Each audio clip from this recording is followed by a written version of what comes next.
alhamdulillah nahmaduhu wa nasta'inuhu wa nastaghfiruh wa na'udzu billahi min shururi anfusina wa min sayyiati a'malina may yahdihillahu fala mudhillalah wa may yudlil fala hadiyalah.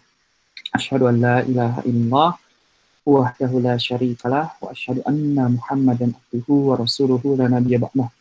A'udzu billahi minasyaitonir rajim. Ya ayyuhalladzina amanu ittaqullaha haqqa tuqatih wa la tamutunna illa wa antum muslimun. Amma ba'du fa inna ahsanal hadits kitabullah wa khairal hadi hadi Muhammad sallallahu alaihi wasallam wa syarrul umuri muhdatsatuha wa kullu muhdatsatin bid'ah wa kullu bid'ah dhalalah wa kullu dhalalah finnar. Ya alhamdulillahirabbil alamin. Segala puji bagi Allah Rabb semesta alam. Seraya kita memujinya, kita mohon pertolongan kepada Allah. Semoga kita bukan cuma sekedar memuji dalam lisan, tapi memuji dan bersyukur dalam sikap dan perbuatan kita. Syukur dengan apa ya? Salah satunya ya dengan hari ini, waktu ini, kita sama-sama berkumpul walaupun online di tempat masing-masing.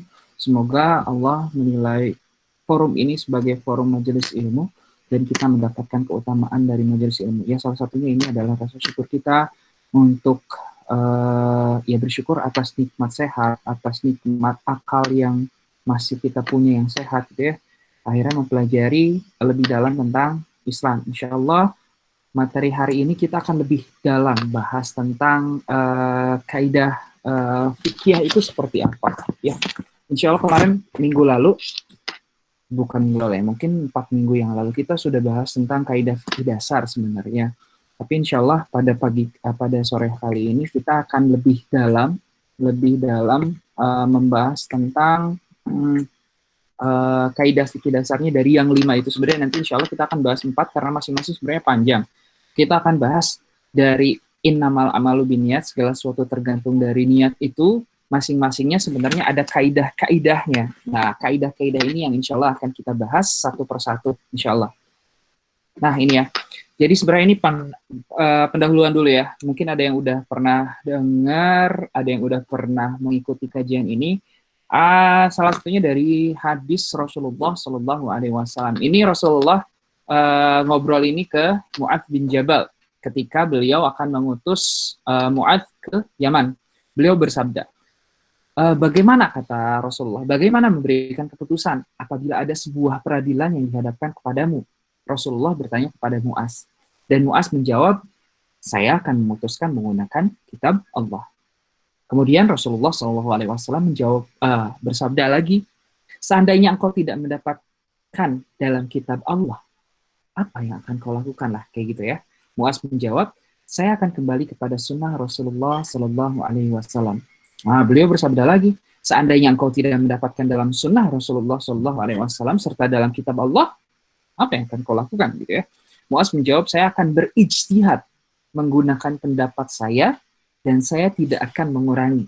Kemudian Rasulullah SAW menepuk dadanya dan berkata, segala puji bagi Allah yang telah memberikan petunjuk kepada utusan Rasulullah untuk melakukan apa yang membuat senang Rasulullah SAW. Nah itu, jadi sebenarnya ini yang ada salah satu landasan kenapa akhirnya kita sebaiknya tahu. Mungkin kalau paham enggak ya, karena emang paham itu harus dalam satu, benar-benar dikaji satu persatu, bagaimana cara mengkajinya gitu ya, satu persatu agak lebih detail. Cuman di sini minimal kita tahu. Nah, kita mengenal, kita aware juga. Sebenarnya ada kasus-kasus seperti itu. Loh, ada kasus yang nggak ada. Ya kalau misalnya ada kitabullah beres, kalau ada di sunnah beres. Tapi kalau misalnya nggak ada di keduanya bagaimana? Apa yang harus dilakukan? Dan ternyata jawabannya ini bukan spesial untuk sahabat ya, tapi ini untuk umatnya. Ya, kita berijtihad menggunakan pendapat. Maksudnya pendapat ini apa? Bukan cuma sekedar pendapat pribadi, tapi pendapat dengan ilmu. Maka nanti insya Allah kita akan bahas di slide berikutnya. Nah, jadi sebenarnya ada ijtihad sebagai sumber hukum yang berikutnya. Nah, ijtihad ini sebenarnya ya tadi, dia mencurahkan segala kemampuan yang dia punya untuk memperoleh hukum-hukum syara dengan istimbat. Ini ada kata-kata baru, istimbat. Istimbat itu mengambil kesimpulan dari hasil penelitian dari kitabullah dan dari sunnah. Jadi dia meneliti di kitab, di sunnah, akhirnya dia beristimbat, dia mengambil kesimpulan. Bagaimana sih sebenarnya hukumnya? Oke. Ini juga ada di hadis riwayat Bukhari kalau nggak salah. Rasulullah Shallallahu Alaihi Wasallam bersabda, jika seorang hakim beristihad lalu benar, maka ia berhak dapat 2 pahala. Namun jika beristihad lalu salah, maka ia mendapatkan 1 pahala. Ini bukan istihad sembarangan ya. Hakim berarti dia punya ilmunya, dia memutuskan berdasarkan fakta-fakta di lapangan, ilmu dan fakta-fakta di lapangan, akhirnya dia memutuskan suatu hal. Oke? Jika benar 2, jika salah 1, luar biasa. Jadi sebenarnya sekali lagi istihad ini adalah sumber hukum kedua. Sebentar ya, ada yang on lagi. Oke. Selamat datang. Nah, setelah tadi kita tahu bahwa beristihad itu sesuatu yang penting gitu ya. Nah, sebenarnya ada syarat-syarat beristihad. Jadi bukan sembarangan syarat-syarat beristihad. Yang pertama yang harus dipunyai oleh seseorang yang beristihad adalah memahami nas-nas Al-Quran dan As-Sunnah. Itu yang pertama. Jadi gimana caranya dia bisa tahu, gimana caranya dia bisa memutuskan sesuatu dengan ilmu yang benar kalau misalnya dia belum meyakinkan bahwa di Quran dan di Sunnah itu ada dan sudah bisa dijelaskan. Jadi yang pertama itu harus dia paham Quran dan Sunnah. Makanya tadi kan bilangnya pada saat Muaz bilangnya, yang pertama adalah kitab, yang kedua adalah Sunnah, yang ketiga adalah pendapatnya, gitu ya. Makanya sebenarnya ya Quran dengan Quran, Quran dengan pemahaman sahabat, Quran dengan Sunnah, Quran dengan pemahaman sahabat, baru Quran dengan pemahaman tabi'in. Sebenarnya Quran dengan pemahaman sahabat dan tabi'in ini adalah ijtihad sahabat dan ijtihad tabi'in. Ya intinya ijtihad gitu ya. Dan itu memang diperbolehkan dan memang harusnya seperti itu. Yang kedua adalah syarat beristihad memahami ilmu-ilmu bahasa Arab. Nah ini sebenarnya kita ini nggak berhak untuk beristihad, maka mengikuti. Kita tahu, makanya pertemuan sebelumnya sebenarnya akan udah ngebahas tentang bedanya antara ittiba dan taklid, sebenarnya apa gitu ya. Nanti teman-teman mungkin baru kelas 2 aja ya, beberapa orang kemarin yang ikut. Insya Allah nanti akan dibahas lagi tentang apa sih bedanya ittiba, taklid, apa itu madhab. Nanti kita bahas lagi. Tapi intinya, balik lagi ke sini, syarat yang kedua adalah memahami ilmu-ilmu bahasa Arab. Jadi dia bisa tahu maksudnya apa yang benar gitu ya. Dan yang ketiga adalah memahami ilmu usul fikih. Nah, ini nih yang akan kita bahas, kaidah ya dasar. Nah, sebenarnya ada beberapa tingkat. Ini bukan tingkatan mujtahid ya sebenarnya. Mohon maaf, ini adalah langkah-langkah. Akan update dulu ya sebentar. Oh, udah, nanti aja ya. Ini sebenarnya adalah langkah-langkah untuk langkah-langkah mujtahid itu apa aja. Ini tingkatannya dicoret. Coret tingkatan dalam kepala masing-masing, ini maksudnya adalah langkah-langkah menjadi mujtahid. Langkah-langkahnya apa? Langkah-langkahnya yang pertama adalah mengkaji zahir dari nas Al-Quran dan As-Sunnah, lalu mafhumnya. Berikutnya, seorang mujtahid harus mengkaji pekerjaan Nabi. Dia harus mengkaji juga takrir Nabi. Takrir itu yang apa? Takrir itu adalah yang didiamkan. Oke? Baru ada yang istimak sahabat seperti apa, kias. Nah, jika kesulitan sebenarnya ya balik lagi pada tawakuf atau berpegang pada asalnya. Itu ya. Jadi sebenarnya pentingnya istihad itu. Dan salah satu syarat beristihad adalah dia paham ilmu usul fikih.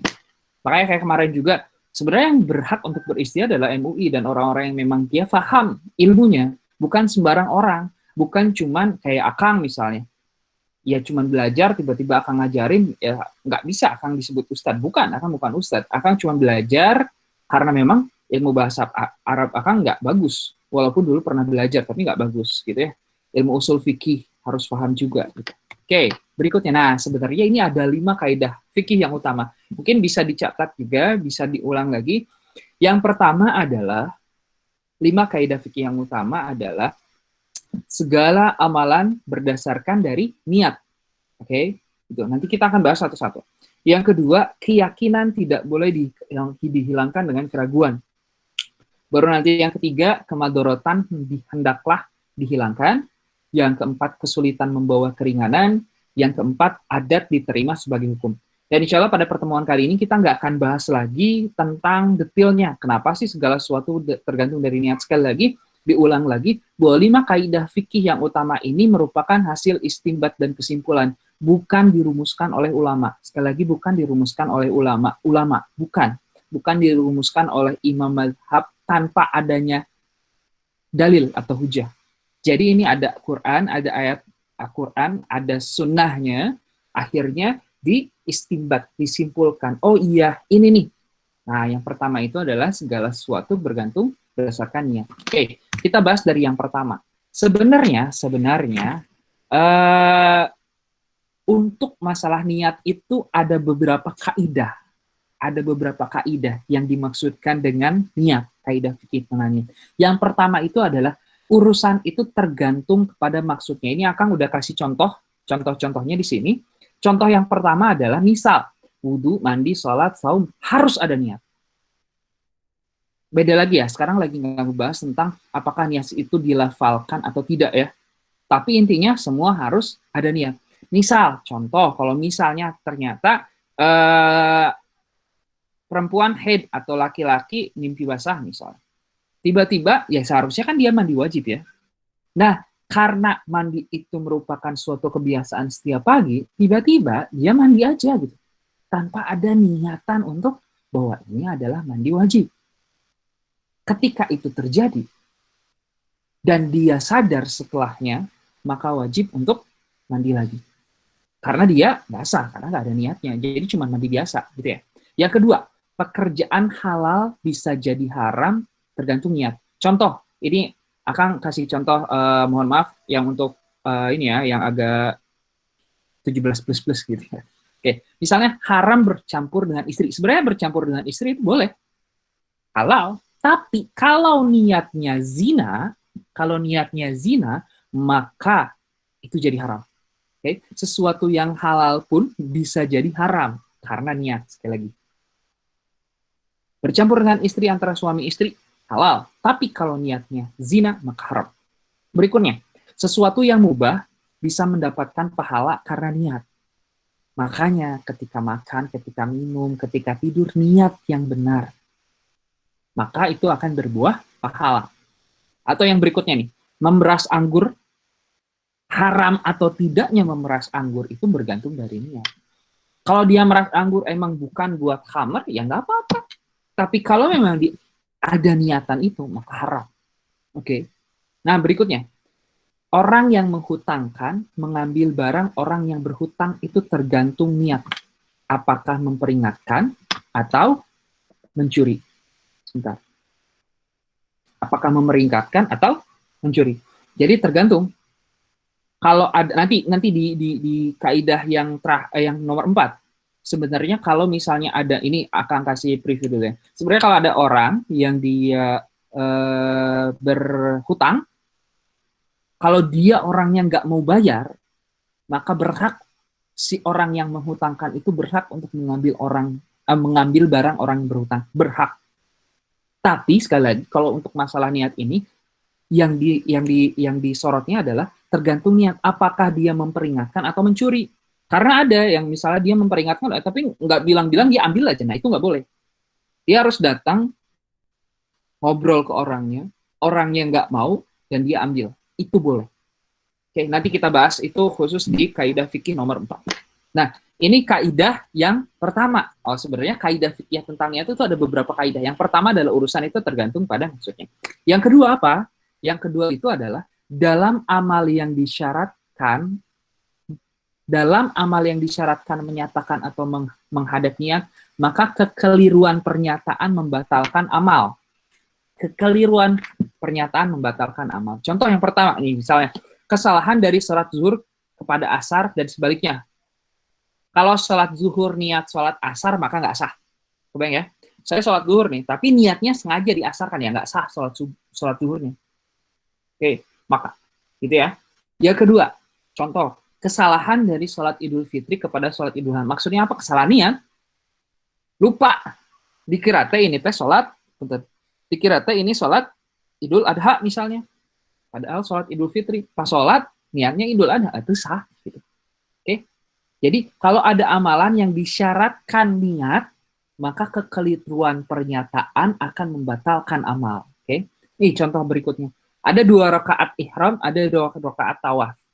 Ternyata pas dia sholat, dia salah. Harusnya sebenarnya dia itu pengen ya niatnya tawaf tapi di dalam hati itu niatnya ihram. Sholatnya tawaf tapi niatnya ihram itu salah. Maka nggak sah. Berikutnya misalnya, sama juga kayak gini, kesalahan saum Arafah dengan saum Asyura. Kalau niatnya sebenarnya saya lupa gitu misalnya, sekarang teh udah Arafah, kemarin sekarang teh udah Asyura, kemarin tuh Arafah, niatnya teh Arafah lagi, ya nggak sah gitu. Ya. Jadi kaidah yang kedua sekali lagi, kalau ada amalan yang disyaratkan niat, maka kekeliruan pernyataan akan membatalkan amal. Berikutnya, kaidah yang ketiga tentang niat. Ini agak panjang ya. Apa yang disyaratkan menghadap niat secara jumlah, okay, menghadap niat secara jumlah, dan tidak disyaratkan menentukannya secara rinci, ada niat jumlah tapi sebenarnya nggak rinci. Nah, jika ia menentukannya, jika ia merincikannya, kemudian menyalahinya, maka menjadi madorot. Contoh, sebenarnya ini ya, contoh itu, seseorang berniat mengikuti sholat si A, ternyata si B. Maksudnya penjelasannya kayak gini. Misalnya seorang berniat sholat mengikuti si Zaid. Saya makmum. Niatnya mengikuti Zaid misalnya. Ternyata, ya, karena pas ngedenger ini masih Zaid, oh ya saya saya makmum, saya niatnya bermakmum kepada Zaid. Ternyata pas beres, loh Umar, wah ternyata suara Umar sama kayak Zaid. Saya salah, maka nggak sah. Karena ia nggak ada niat kepada Umar. Karena sebenarnya nggak perlu kan niat kayak gitu. Saya nggak perlu saya niat saya niat makmum ke siapa. Sebenarnya kan nggak perlu. Cuman jika dia bilang seperti itu, dan ternyata salah, maka tidak sah. Jadi dengan mengikut kepada si Zaid dan ternyata adalah Umar dengan tidak pakai niat, maka nggak sah. Maka dalam sholat berjamaah sebenarnya tidak disyaratkan menentukan imam, tapi hanya niat, ya udah saya sholat berjamaah. Saya sholat waktu apa, misalnya subuh berjamaah, dah beres. Tapi nggak dilafalkan ya. Kalau akang tidak dilafalkan. Oke, begitu ya. Itu salah satu contoh yang kalau misalnya memang disyaratkan ada jumlah, tapi tidak disyaratkan secara rinci, kemudian dia malah merincinya, ternyata salah, nah nggak sah. Berikutnya, seorang menyalatkan mayit A, ternyata si B. Itu nggak sah misalnya. Gitu. Misalnya, oh iya ini ada sholat, misalnya tetanggaan gitu ya, tetanggaan, udah sholat, oh enggak, bukan tetanggaan misalnya. Dalam satu hari, sahabat saya ada yang meninggal, si A sama si B. Pas di si A, saya niat sholatkan si A. Pas di si B, saya nggak sadar niatnya menyolatkan si A, maka nggak sah. Atau misalnya, dikira saya itu yang meninggal adalah perempuan, maka saya sholat dengan niat perempuan. Gitu ya, niat dan bacaan-bacaannya kepada perempuan, kepada mayit perempuan. Ternyata laki-laki, maka nggak sah. Oke? Kayak gitu ya. Maka dalam sholat mayit tidak disyariatkan menentukan mayitnya, kecuali hanya niat sholat mayit. Gitu ya. Nah, yang berikutnya, nah ini, seseorang menyalatkan mayit tidak perlu menentukan jumlah mayitnya. Boleh nggak? Ya boleh. Gitu ya. Karena ini ya, sebenarnya nggak perlu ditentukan jumlah mayitnya. Jadi kalau kalau dia akhirnya menentukan, saya menyolatkan mayit 10 orang, misal, atau goib gitu ya, jauh di mana itu ada yang meninggal, saya meniatkan 10 orang, dan ternyata lebih, bukan 10 orang atau kurang, maka ia harus mengurang sholatnya secara keseluruhan, karena di antara mereka ada yang belum disolatkan, sementara mereka itu tidak jelas. Maka harus jelaskan, oh ya udah, saya menyolatkan, udah beres. Gitu ya. Berikutnya, tidak perlu menyebutkan jumlah rakaat sholat. Misal, ya tadi ya, niat sholat zuhur 5 rakaat atau 3 rakaat, ya sebenarnya kan nggak sah. Zuhur misalnya ya, tapi dia melakukannya 4, tapi malah niatnya 5 atau 3. Ini nggak mungkin sih sebenarnya. Cuman bisi keceletuk gitu ya. Atau misalnya yang mungkin itu ini, ketika jamaah kosor antara maghrib dan isya. Gitu ya. Kan 3 sama 2 ya. Tiba-tiba salah niatnya. Diomongin berapa rokaatnya. dan salah. Sebenarnya kan ya udah, kalau niat sholat itu tinggal ya udah saya sholat langsung ya memang saya sholat niat subuh, Allahu Akbar. Ya saya langsung sholat zuhur, ya Allahu Akbar.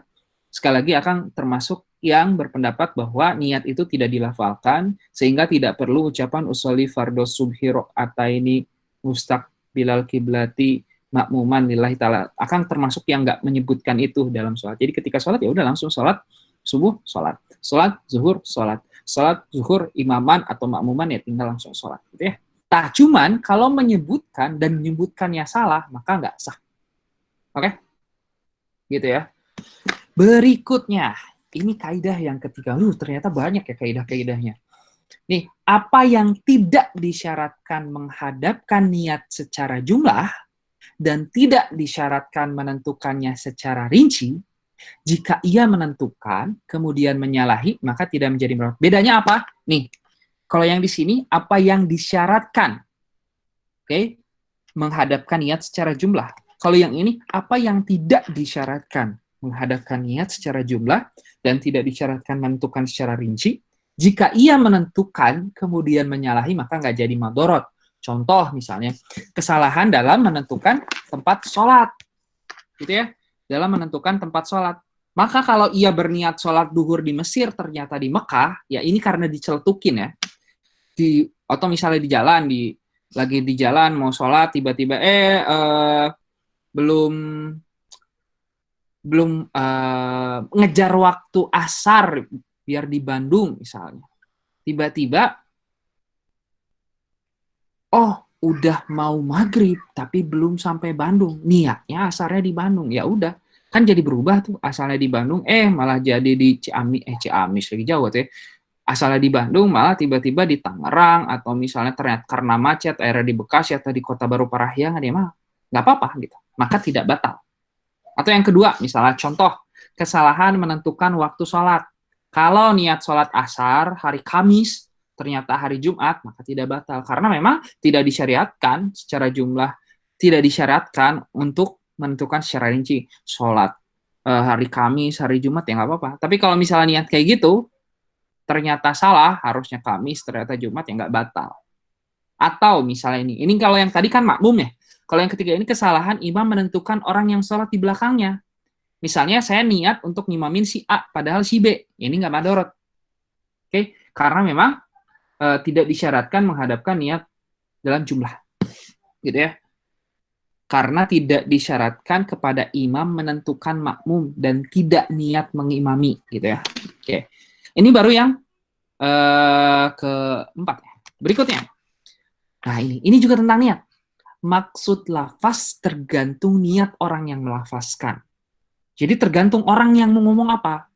Contoh, misalnya, kalau seseorang membaca dalam sholat bacaan Al-Quran, ya, dan dia tidak bermaksud untuk hal yang lain. Lagi sholat nih, dia baca Quran nih, dia nggak maksud hal-hal yang lain, sah bacaannya.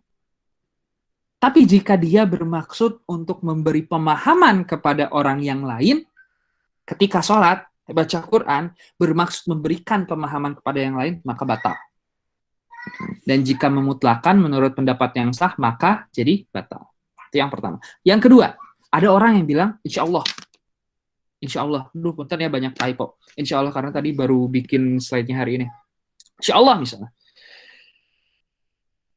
Kalau ia bermaksud menggantungkan niatnya, menggantungkan, bukan benar-benar saya pengen melakukan, maka batal tuh.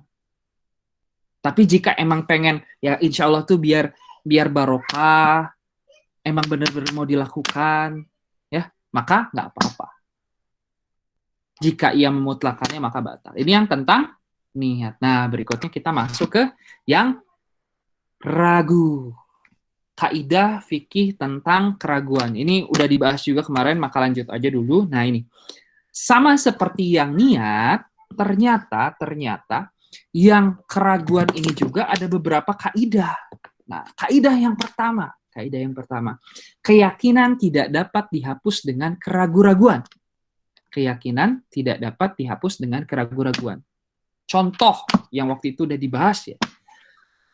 Saya sholat, lupa Mungkin pasti kayaknya rata-rata hampir semua di antara kita pernah lupa, pernah mengalami ini. Lalu, apa yang diambil? Kalau contoh, saya 3 atau 4 ya, gitu ya. Sama seperti yang udah saya sampaikan sebelumnya. Maka ambil yang 3. 3 atau 4. Yang ragu yang mana? Yang 4 kan? Yang 3 itu mau, misalnya ini ya, saya yakin 3 atau yakin 4, gitu ya. Bingung nih, ragu antara 3 dan 4. Berarti di keduanya yang yakin itu yang mana? Di sini 3, di sini 3 kan? Justru yang ragunya 4. Kalau di sini kan ragu 4-nya. Kalau di sini 4 doang. Iya di sini, tapi di sininya ragu. Nah, maka yang diambil adalah yang 3. Kalau ragu 2 atau 3, maka pasti yang yakin adalah yang 2. Karena yang ragunya adalah yang 3. Gitu ya. Itu yang pertama. Yang kedua. Nah, ini bahasanya diperjelas lagi daripada yang kemarin. Siapa yang yakin bersuci, nah makanya defaultnya apa nih? Dan ragu dalam berhadas, maka ia suci. Gitu ya. Defaultnya saya suci, defaultnya saya menjaga wudhu nih. Cuman saya ragu udah batal atau belum ya. Maka defaultnya ia suci. Nah kalau yang ketiga itu, sebenarnya dia nggak selalu menjaga wudhu gitu. Dia yakinnya berhadas. Cuman ragu-ragu. Saya udah wudhu belum ya? Nah, maka dia defaultnya adalah berhadas. Gitu ya. Nah, ini keyakinan tidak dapat diragu dan tidak dapat dihapus dengan keraguan. Berikutnya. Nah, nanti kalau misalnya ada yang mau tanya-nanya, silakan langsung ketik. Takutnya lupa ya. Ketik di komentar dulu di chat. Baru nanti setelah selesai akan jawab satu-satu. Atau misalnya kalau mau ada yang langsung nanya, mangga silakan tulis. Oh, saya Kang mau nanya, baru onin mikrofonnya, baru silakan bertanya. Berikutnya, kaidah yang kedua, tentang syak nih, tentang ragu juga. Menurut pokok, memberlakukan keadaan semula atas yang sekarang. Nah, ini bingung nih biasanya kalau cuma baca ini. Contoh aja langsung ya. Contoh. Memberlakukan keadaan semula atas yang sekarang. Contoh. Ini juga contohnya bolak-balik nih. Siapa yang makan akhir malam? Akhir malam berarti berhubungan sama sahur. Cuman dia ragu. Sebenarnya udah terbit fajar atau belum ya? Ragu. Kalau zaman sekarang kayaknya kalau di kota-kota bukan ragu ya, pasti udah ada yang azan gitu ya. Tapi kalau misalnya di tempat yang jauh dan di situ nggak ada, cuman ada musola, nggak ada speakernya, bingung kan? Lagi mudik misalnya.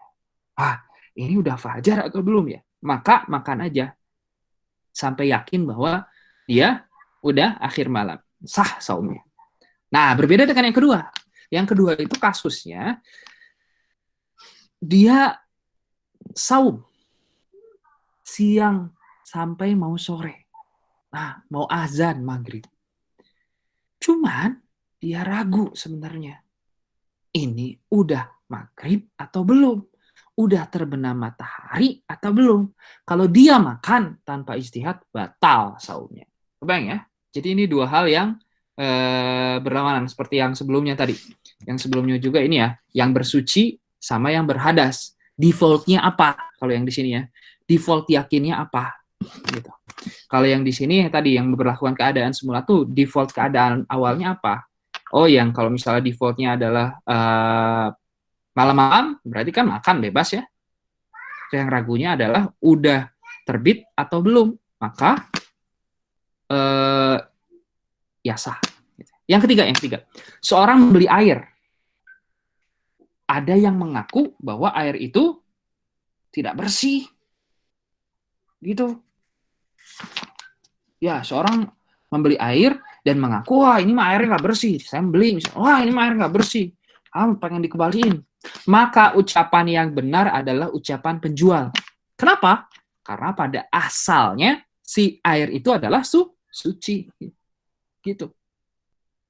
Tiba-tiba dia mengaku nggak bersih. Defaultnya airnya suci. Maka balik lagi ke kaidah tentang syak. Menurut pokok, memberlakukan keadaan semula atas sekarang. Ini kaidah yang berapa ya? Ya, yang sekian. Berikutnya. Nah, ini lagi. Tentang syak. Pokok itu bebas tanggung jawab. pokok itu bebas tanggung jawab. Contoh, ada terdakwa, dia menolak ngangkat sumpah, maka tidak dapat diterapkan hukuman. Karena menurut asalnya, ia bebas dari tanggungan. Dan yang harus angkat sumpah ialah si pendakwa, bukan terdakwa. Oke, ini sebenarnya ada ilmu lagi sih tentang terdakwa dan pendakwa. Tapi defaultnya kalau terdakwa dia menolak mengangkat sumpah, maka tidak dapat diterapkan hukuman. Karena sekali lagi asalnya ya defaultnya ia bebas dari tanggungan. Yang harus diangkat sumpah adalah si pendakwa. Berikutnya, yang contoh yang kedua untuk pokok itu bebas tanggung jawab. Jika seseorang menghadiahkan sesuatu kepada yang lain dengan syarat memberi gantinya, oke, kemudian tiba-tiba, bentar, ada lagi yang on. Mana? Oh, enggak ya. Oh iya, mangga. Oke. Nah, jika ada seorang yang menghadiahkan sesuatu kepada yang lain, gitu ya, cuman dia ngasih syarat akan memberikan gantinya. Kemudian, keduanya bertengkar tentang apa sih gantinya, gitu ya. Maka yang dibenarkan adalah yang menerima hadiah. Sebab menurut asalnya ia bebas dari tanggungan. Iya kan?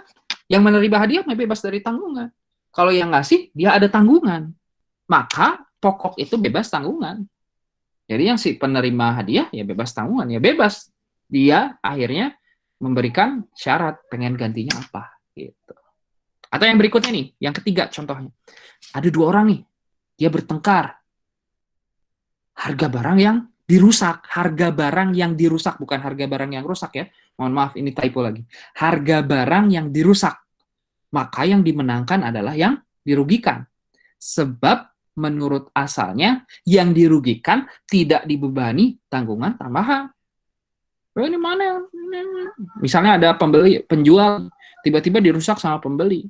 Yang dimenangkan ya penjual, bukan pembeli. Karena dia pembeli ya dia udah ada tanggungan gitu. Nah, kaidah berikutnya. Pokok penetapan suatu peristiwa, penetapannya menurut masa yang terdekat kejadiannya. Kan ini ragu nih, contoh misalnya. Ada seorang memukul perut orang yang hamil. Kemudian lahir anak. Hidup. Kemudian lewat batas waktunya, nggak sakit juga. Setelah itu anaknya mati. Maka si pemukul ini nggak ada tanggung jawab untuk mempertanggungjawabkan gitu. Kenapa? Ya karena ia mati, ya masa yang terdekatnya mana? Kecuali kalau misal dipukul tiba-tiba jadi ada kelainan gitu ya. Ya otomatis itu karena berarti kan masa terdekatnya adalah yang si memukul. Ini mah enggak. Dia udah hamil, akhirnya beres, akhirnya lahir, hidup, akhirnya setelah batas waktunya akhirnya anak itu mati. Maka nggak ada tanggungan. Oke. Jadi menurut masa yang terdekat. So, contoh berikutnya misalnya.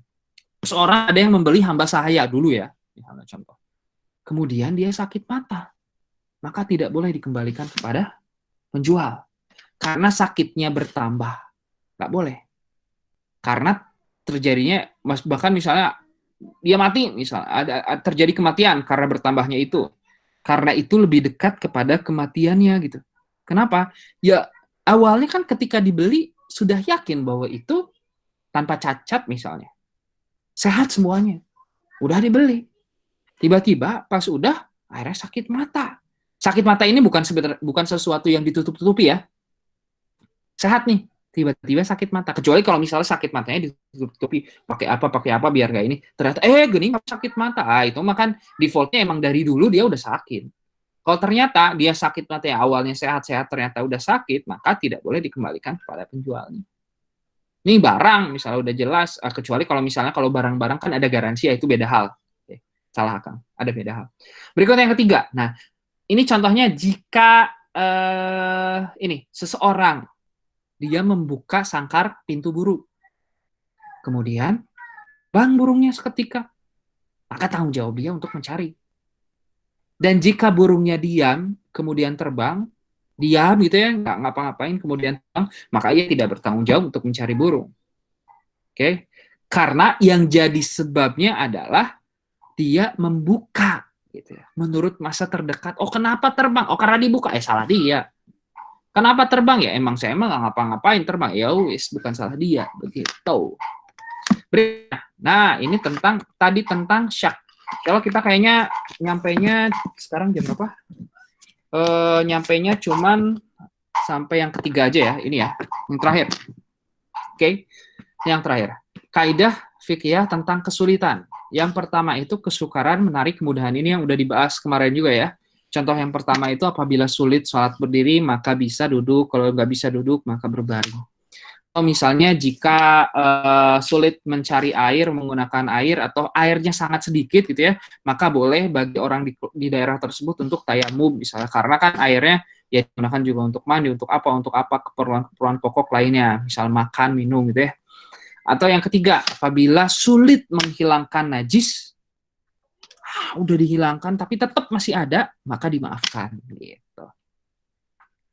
Entah najis apapun ya, tai apa gitu ya, kena, kita udah cuci, ternyata masih ada bekas, masih ada apa, ya nggak apa-apa. Walaupun najis itu kan bau, ada warna gitu ya. Kalau perubahan itu, maka masalah sebenarnya.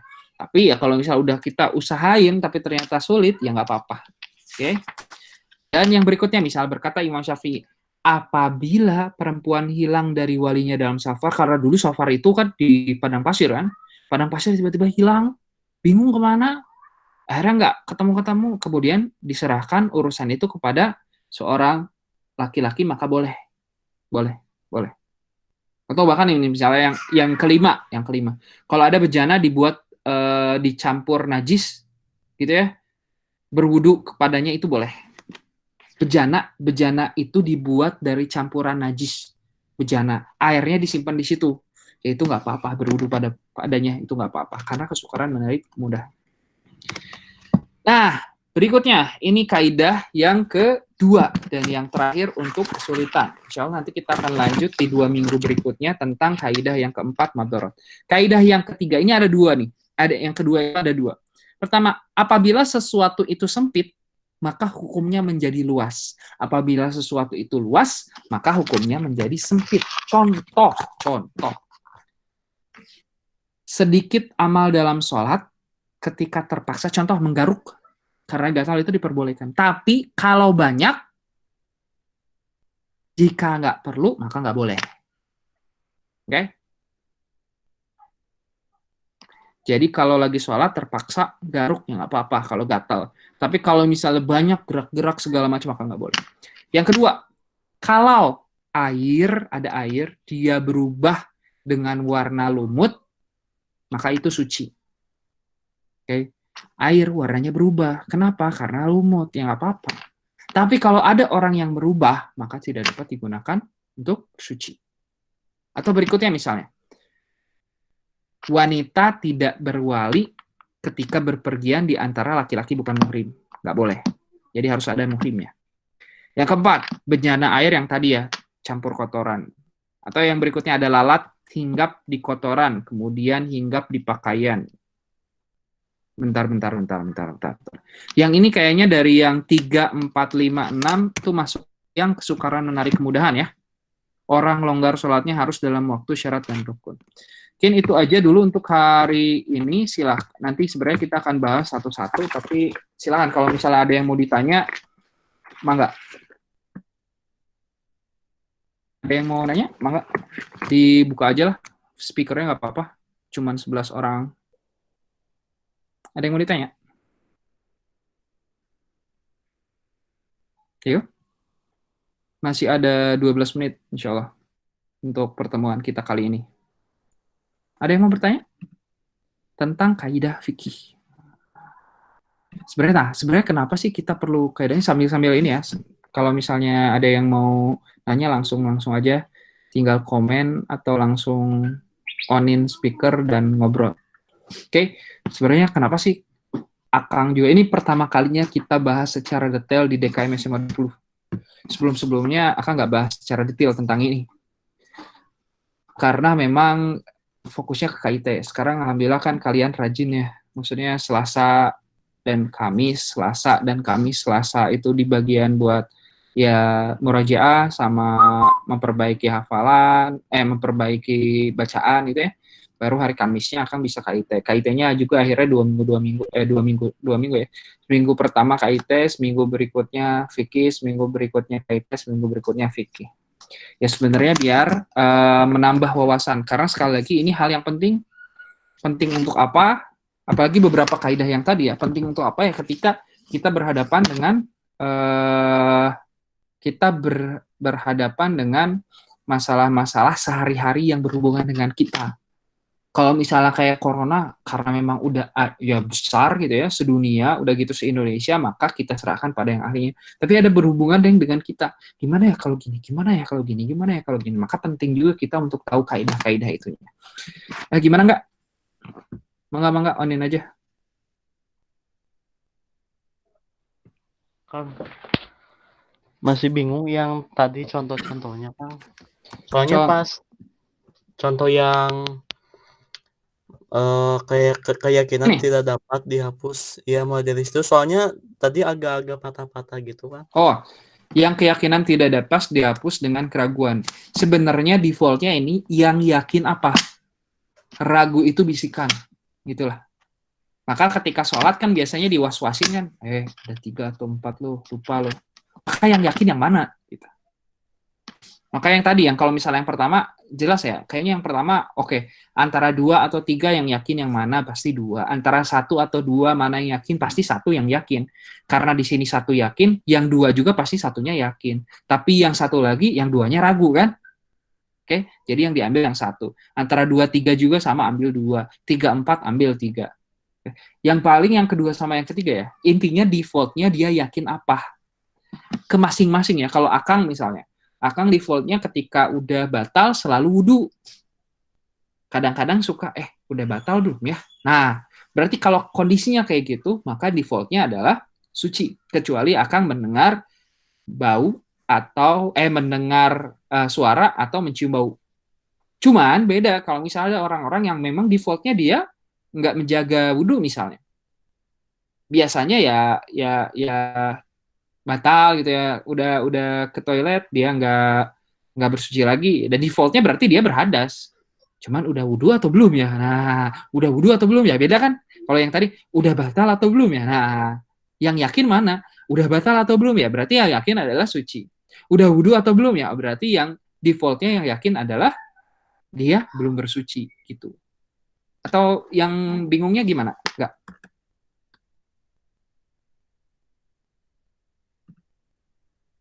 Halo?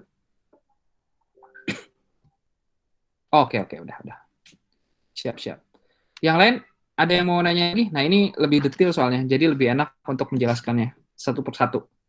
Sebenarnya ini sekali lagi nanti kita akan bahas sebenarnya sejarah itu kenapa awalnya yang benar-benar bikin fikih ini Imam Syafi'i. Karena sebelum-sebelumnya kan diserahkan ke masing-masing ya. Saya akan mencoba untuk diri. Ya kalau sekelas sahabat oke lah gitu ya, karena memang dia belajar langsung dari Rasul, dia bisa menyimpulkan sendiri, istinbat hukum sendiri. Oh, Rasul dulu kayak gini, ini kayak gini, ini kayak gini, ini kayak gini, dia pernah seperti ini, beliau pernah seperti ini, beliau seperti ini, beliau mendiamkan ini. Akhirnya sahabat tahu, sense-nya dapet gitu ya. Karena hidupnya langsung bareng sama Rasulullah. Tapi kalau kita kan bingung gitu ya. Bener gitu Rasulullah dulu kayak gitu, karena kita nggak lihat. Maka dibuatlah kaidah-kaidah ini. Nih sebenarnya ada kaidah yang pertama, kaidah yang kedua, kaidah yang ketiga, kaidah yang keempat. Jadi kalau misalnya ada masalah, balikin lagi ke kaidah-kaidah itu, gitu. Itu untuk mempermudah kita. Kita mah tinggal pakai produk gitu. Sebenarnya kaidah juga kan awalnya nggak ada. Tiba-tiba muncul 1, 2, 3, 4, 5, seterusnya. Bahkan sampai ada 70, banyak lah kaidah-kaidah itu. Nanti kita bahas insya Allah satu-satu. Sambil kita bahas kaidah fikih, nanti kita bahas juga tentang, misalnya langsung contoh ya kayak minggu lalu. Kayak pertemuan fikih sebelumnya, kita bahas tentang madhab. Wah, rame tuh. Madhab itu apa? Ada nggak sih madhab? Madhab itu sejarahnya seperti apa? Munculnya kapan gitu? Kita bahas satu-satu.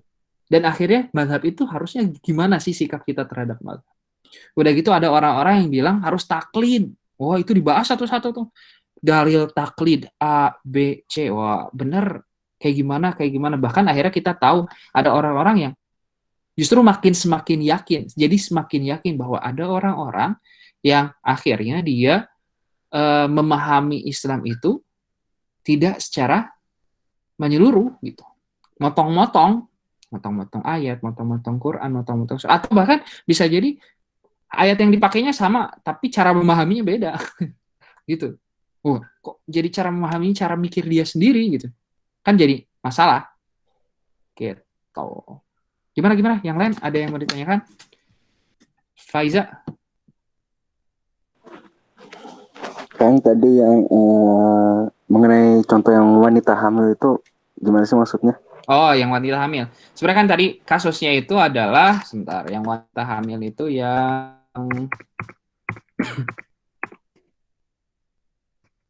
masuk sini ya? Oh, belum. Wanita hamil. Lupakan sebelah mana sih? Bentar. Yang dipukul ya? Iya, yang dipukul. Sebenarnya kalau yang dipukul itu kayak gini, kan konsepnya adalah penetapan menurut masa yang terdekat ya. Menurut masa yang terdekat. Contohnya kayak gini. Sebenarnya ada orang yang nggak sengaja atau gimana dia perut wanita hamil itu kepukul. Kalau misalnya karena itu akhirnya dia keguguran, berarti itu tanggung jawab si pemukul. Tapi ternyata kasusnya ini enggak. Dia enggak keguguran, bahkan sampai lahir, bahkan sampai anaknya hidup, bahkan enggak ada sakit, tapi kemudian anaknya mati, meninggal. Maka salah nggak yang memukul? Ya enggak. Karena tadi, kalau sekiranya dia melakukan sesuatu, ya pasti langsung terjadi. Gitu ya. Tapi anak itu mati kapan? Ya tadi ngelihat si anak itu meninggal sebelum-sebelumnya ngapain? Jangan-jangan dia makan sesuatu, jangan-jangan dia terbentur sesuatu, karena kalau ke yang mukul, itu waktunya jauh. Ibaratnya kalau misalnya yang hamil ya berapa bulan setelahnya, bahkan berapa bulan setelah lahir itu kan dia sehat gitu ya. Itu kan waktunya lama gitu. Maka ketika dia meninggal, yang mukul itu nggak salah. Defaultnya kayak gitu. Dilihat yang terdekat terjadinya. Dia yang paling dekat kejadiannya apa gitu. Karena sekali lagi anak itu mati kalau emang jauh ya bukan gara-gara dipukul dong. Tapi gara-gara bisa jadi sekali lagi dia nggak dikasih makan yang baik atau misalnya dia sakit ternyata dibiarin sama orang tuanya. Kayak gitulah ya. Ngerti? Ada yang mau tanya lagi? Faiza? Oke? Iya, Oke, sip. Fauzan, gimana? Ada yang mau ditanyain? Mumpung satu-satu, disebutin satu-satu ya. Fauzan, ada yang mau ditanyakan? Enggak. Mil? Oke. Mel. Ada yang mau ditanyain? Nggak ada? Mil? Mungkin sedang tidak di ini. Rangga udah. Ini Rekasyah. Gimana? Ada yang mau ditanyakan? Tidak ada? Nggak ada, Kang. Oke, siap. Rizky? Ini satu-satu ya kan sebutin. Rizky ada? Yang ditanyain? Mungkin lagi jauh juga ya. Kalau Suji gimana Suji? Ada yang mau ditanyakan nggak? Ini baru 3 ya. Detail tuh satu-satu sama contoh-contohnya. Nggak ada. Oke. Kalau Takiah? Gimana Takiah? Enggak, Kang. Nggak. Oke. Nggak. Terakhir, Wildan. Kumaha, Wil? Halo? Wah, sedang jauh dari ini. Oh ya, paling ada satu terakhir. Ada satu kisah, akan lupa kisahnya siapa. Sebentar ya, sebentar.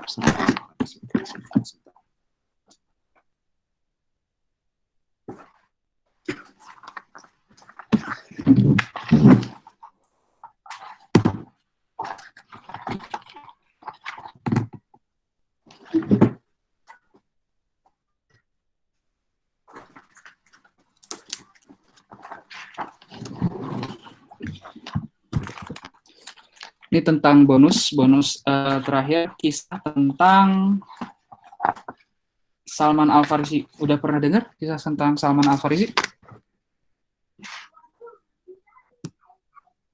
Tentang perjalanan Salman Al-Farisi, akhirnya dia sampai bisa memeluk agama Islam. Jadi secara singkat, sebenarnya Salman Al-Farisi itu dari Persia. Udah gitu, dia sebenarnya agamanya Majusi, karena ayah dan nenek moyangnya adalah agamanya Majusi. Nah, suatu ketika dia ini sama ayahnya disuruh untuk nengok lahan, sok pangliatin dong lahan tanah, sebenarnya gitulah kata ayahnya ke Salman Al-Farisi. Akhirnya Salman Al-Farisi dia jalan untuk ke tempat lahannya itu untuk melihat. Ternyata di jalan dia melihat ada segerombolan orang masuk ke gereja. Dia kayaknya menarik gitu. Menarik, akhirnya dia datang, dia masuk. Ketika masuk di dalam gereja, dia mendengarkan, akhirnya dia memiliki kesimpulan. Wah, ini lebih bagus daripada agama nenek moyang saya, agama saya sebelumnya. Majusi, api ditungguin gitu ya. Gak jelas ini api. Tiba-tiba ini ada yang lebih logis, mengajarkan tentang ibadahnya kayak gimana, gitulah, macam-macam. Akhirnya ternyata dia lebih tertarik dengan itu. Akhirnya dia ngomong ke ayahnya. Karena ngomong ke ayahnya, akhirnya ayahnya marah kan. Ini harusnya kamu ngikutin agama nenek moyang kamu. Akhirnya si Salman Al-Farisi ini dirantai kakinya di rumah, kemana-mana. Cuman akhirnya Salman Al-Farisi bilang ke salah satu pegawai ayahnya, kalau misalnya, karena dia sebelumnya ada nanya sebenarnya agama ini dari mana yang gereja ini, ternyata dia bilangnya dari Syam. Maka akhirnya dia bilang ke pegawainya, kalau misalnya tiba-tiba ada orang yang dari Syam, bilang ya.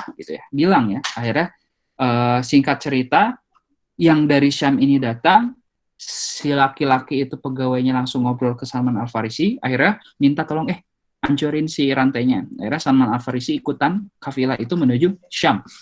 Ketika menuju Syam, dia segera menuju ke gereja, dia menemui pendeta gitu. Udah menemui pendeta, dia bilang langsung, saya tertarik dengan agamamu, bolehkah saya belajar di sini? Akhirnya dia belajar ke pendeta, tapi selama beberapa bulan setelah mengabdi, akhirnya dia tahu kalau pendeta yang itu tuh adalah pendeta yang pembohong besar. Bersedekah para jemaahnya itu, tapi dia pakai untuk dirinya sendiri. Wah, akhirnya Salman Al-Farisi ngasih tahu ke orang-orang, akhirnya si pendeta itu dihukum, bahkan disalib hingga mati. Berikutnya, akhirnya si Salman Al-Farisi nyari-nyari lagi nih pendeta. Akhirnya dapat satu pendeta. Pendetanya ini benar-benar dia tekun dalam beribadah. Akhirnya dia belajar, Salman Al-Farisi belajar dari dia, sampai akhirnya si pendeta ini sampai mau meninggal. Nah, cuman pesannya seperti ini. Anakku, katanya. Kata si pendeta ini, singkatnya ya, mungkin bahasanya nggak jelas kayak gini. Orang yang menjalankan ibadah sepertiku sudah tidak ada lagi, kecuali seorang laki-laki dari Mosul. Jika kelak aku meninggal, temui dia. Gitu. Kata si pendeta ini. Jadi si pendeta ini benar-benar ahli ibadah, dia emang benar orangnya lurus gitu, hanif.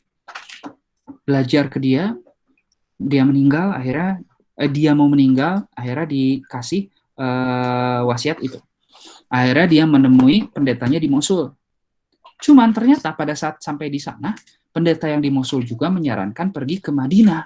Akhirnya dia bertemu dengan Rasulullah Shallallahu Alaihi Wasallam.